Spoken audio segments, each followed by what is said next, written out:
It's that time again, it's preview season, new anime are airing, and I'm going to let you know what I think of them. It's going to be the usual format of 4 episodes of anime per preview episode, and if you want to know what 4 episodes of this anime, just look at the picture on this screen right now, as it literally tells you. One difference this season is I will not be appearing on camera, not because the camera's not working, just because I couldn't be bothered to get it out and get my green screen working. But all the reviews will be the same sort of guff, where I talk nonsense for a few minutes about each anime, and let you know whether I think it's worth watching or not. Of course, I want to know what you think in the comments as well, so be sure to let me know whether or not there's an anime which I've not watched which you think I should, or whether or not my opinion is completely useless. And join me, because this is a 2024 spring anime preview from a different perspective.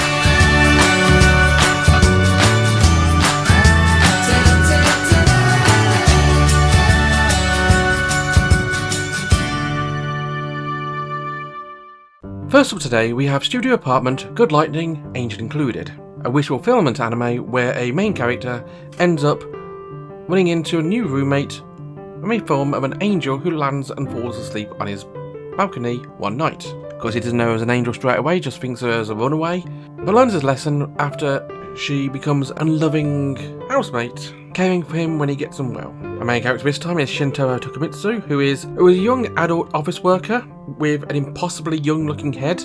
Seriously, this kid looks like he has a 10-year-old head on an adult body, but that's the only weird thing about him, is just a generic normal guy. The type of vanilla character you might put your own face on. And our angel character this time is Toa, an angel who's travelled down to Earth to find out what humanity's like. This is very much the same sort of setup as something like Oh My Goddess, only this time instead of the goddess being the wonderfully beautiful Belle Dandy, we have very much a modern angel, young, cherubic, and cute but not beautiful. This is doing a lot of the same sort of tropes that a lot of these anime do. There's nothing to wow me for this one, there's nothing to draw me into watching more of it, because I feel like I've watched this anime a few times already, and this one is not even doing it better than the other ones. Don't get me wrong, Toa's cute. Shintaro is not exactly a perverted character, but is not an angel himself either.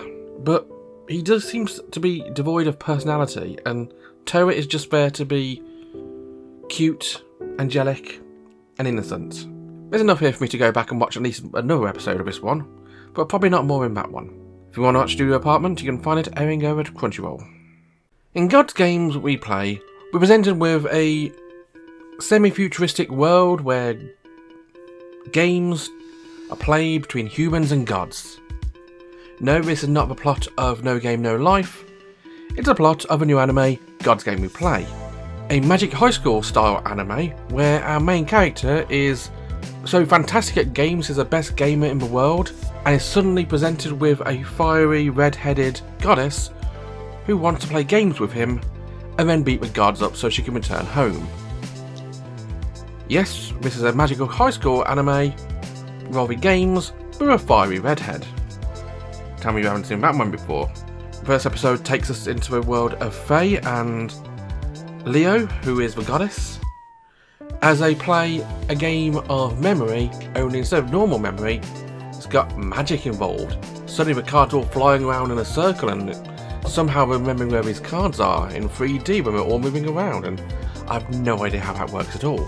And they're not playing it for keeps, they're just playing to learn about each other. And to show each other what type of characters they are, what type of personalities they are, what ways we are in gaming. Yes, Leo's gonna fall head over heels in love with Faye, because Faye's the main character and that's what heroines do in this type of anime. The entire female cast of the anime are just gonna basically just be swooning over him the entire time. All while he's being the pro gamer, best gamer in the world character, who's going to defeat all the gods and save the day, until some god comes across which is going to cause him problems. And yeah, this is an anime we've seen so many times before. I mean, even the uniforms were the same. How many of these Magical High School anime, or special Power High School anime, have you seen where the characters have white uniforms with colour stripes on them? I swear it was anime last season with exactly the same uniforms on these. Was it a season or two before? Was it a season or two ago? I can't remember. Probably both, actually. Again, this is a very well presented anime. There's nothing overtly wrong with it. There's nothing special about it either. The characters, whilst they are attractive, look the same as every other anime like this as well. I mean, they didn't even go with different coloured hair for a main heroine. It's got to be a fiery redhead, because fiery redheads are hot. I mean, don't get me wrong, they've got a point there, but do something different. God's Games We Play is not an anime which I can recommend. It's too much the same as things we've had before. It's basically using a slightly different twist on the same tropes we've already had. But if you do want to try it, it's airing over at Crunchyroll. I was reincarnated as a 7th prince so I can take my time perfecting my magic. And if that is an anime title to turn you away, then I don't know what is, because this anime is as generic as it comes. Our main character this time is Lloyd, who is the 7th prince of a magical kingdom, who is a reincarnated mage from some time ago, who was killed with his magic. I'd kind of tuned out at that point because the anime was so samey. And he wakes up as a kid, the 7th prince of a noble family, and suddenly he's got all the time in his world to perfect his magic ability. Yes, this is jobless reincarnation and every other reincarnated as a baby, suddenly huge magic power anime you've seen in the last few years. Only this one feels somehow worse, more shallow. It's not worse in its violence sake, although who knows later on.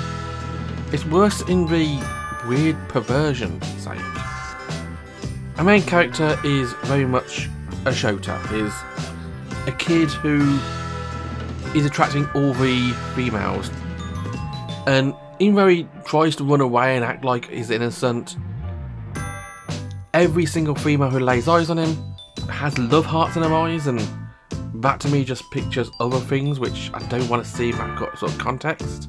And all he's interested in doing is learning more magic. He's brilliant at sword fighting by using his powerful magic. He's brilliant in magic because he's got powerful magic. He can dual, triple, quad cast at the same time. Things which people of his generation can't do at all. Yet he has the innate ability to do it, despite being a brat which is only knee high. His maid is beautiful and somehow besotted with him and takes sword fighting with him very seriously. And I'm sure the other female characters in the opening are going to be head over heels for him soon as well. The main plot of the first episode is him finding out this palace actually has a hidden library with sealed away magic books which no one should ever read. So what does he do? He uses this super secret stealth magic to go down there, read a book, unleash a demon, get the demon on his side because he's so powerful the demon can't destroy him, and suddenly we have a kid with a super powerful demon familiar. If the main character was less of a clearly designed to appeal to a certain fan base young male character, or if not all of the female characters were suddenly very voluptuous and hearts in their eyes attracted to him, I may give this one a second chance, but this one, honestly, steer well clear of. This one has no redeeming features at all. Not even voluptuous breasts can save it. If you, for some reason, you are interested in watching The 7th Prince, you can find it on Crunchyroll. Finally today we have Re-Monster, an anime where the main character is stabbed in the real world and is reincarnated in a cave, only as a slime. He has to learn abilities by killing and defeating other enemies, and praises a kingdom and... Wait.